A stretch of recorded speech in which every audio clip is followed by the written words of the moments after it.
ഇനി നമുക്ക് നല്ലൊരു കഷ്ണം കാച്ചിൽ കിട്ടിയിട്ടുണ്ട് കേട്ടോ. നമ്മുടെ അടുത്ത വീട്ടിൽ നിന്ന് തന്നതാണ്. നല്ല നീല കാച്ചിൽ കണ്ടോ, പുറത്ത് നീലയും അകത്ത് ഇതേപോലത്തെ വെള്ള കളറും. നമുക്കിതൊന്ന് പുഴുങ്ങി കഴിക്കാം.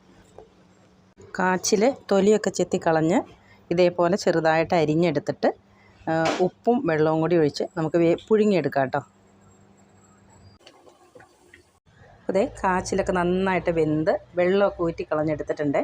നമുക്കൊരു ചെറിയ ചമ്മന്തി ഉണ്ടാക്കിയെടുക്കാം കേട്ടോ. അതിന് വേണ്ടിയിട്ട് അതേ കുറച്ച് ചുവന്നുള്ളി, വെളുത്തുള്ളി, ഉപ്പ്, പച്ചമുളക് അല്ലെങ്കിൽ കാന്താരി മുളക് ഇതെല്ലാം കൂടി നമ്മളൊരു ഇടികല്ലിലേക്ക് ഇട്ട് കൊടുക്കുന്നുണ്ട്. അതിനുശേഷം നമുക്കിതൊന്ന് നന്നായിട്ട് ഇടിച്ച് ചതച്ചെടുക്കാം.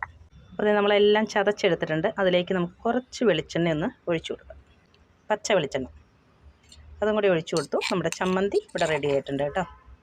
അങ്ങനെ നമ്മുടെ കാച്ചിൽ പുഴുങ്ങിയതും അതേപോലെ തന്നെ നല്ല മുളക് വറ്റിച്ച മീൻകറി, പിന്നെ നമ്മുടെ ചമ്മന്തി നല്ല അടിപൊളി ടേസ്റ്റാണ് കേട്ടോ. ഇത് കഴിച്ചിട്ടില്ലാത്തവരൊന്ന് കഴിച്ച് നോക്കണേ, നല്ല സൂപ്പർ ടേസ്റ്റാണേ.